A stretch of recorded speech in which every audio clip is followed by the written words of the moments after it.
देखছেন AGT live 24/7। आप देख रहे हैं AGT live 24/7। You are watching AGT Live 24/7. আমাদের তৃতীয় জেলা কমিটির সম্মেলন, এই সম্মেলন উপলক্ষে তারা এই আয়োজন করেছেন। আমরা বলবো অনেকদিন পরে আমবাসার বুকে এটা জাগরণমূলক একটি মিছিল আমাদের প্রতিনিধিদের সঙ্গে অন্যান্য যারা কৃষক, ক্ষেতমজুর এবং শ্রমিক বন্ধুরাও সামিল হয়েছেন, ব্যাপক সংখ্যার মায়েরও সামিল হয়েছেন। আমি সারা ভারত কৃষক সভার পক্ষ থেকে এই সমস্ত যারা আজকের এই মিছিলে সামিল হয়েছেন তাদের অভিনন্দন জানাবো যে গোটা দেশে আজকে কৃষকদের উপর বলগাহীন আক্রমণ চলছে।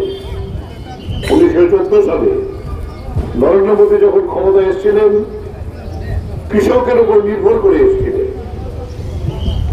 কারণ কৃষক আত্মহত্যা করছিল ভারতবর্ষে। সেখানে কৃষকের একটাই দাবি ছিল, ডক্টর স্বামীনাথন যে ফর্মুলা তৈরি করেছেন, কৃষকের ফসলের ন্যায্য দাম, জমির মূল্য, কৃষকের শ্রম, উৎপাদন খরচের অর্ধেক এটা সহ হবে ফসলের ন্যায্য মূল্য। এটা পায় না বলেই কৃষক আত্মহত্যা করছিলেন। তিনি বলেছিলেন, আমি স্বামীনাথনের ফর্মুলা অনুযায়ী কৃষি পণ্যের দাম দেব এবং কৃষকের সমস্ত দাবি মানব। কৃষক আমাদের ভগবান, কৃষক আমাদের মূল শক্তি, তারা অন্নদাতা, এটাই প্রধানমন্ত্রীর কথা ছিল। কিন্তু ক্ষমতায় গিয়ে 11 বছরে আমাদের দেশের কৃষকদের সবচেয়ে বড় সর্বনাশ করেছিলেন। 3 কৃষি আইনের মধ্য দিয়ে কৃষকদের জমি এবং ফসলের যে অধিকার তার কাছে ছিল তাকে কেড়ে নেওয়ার জন্য এই আইন তৈরি করেছে।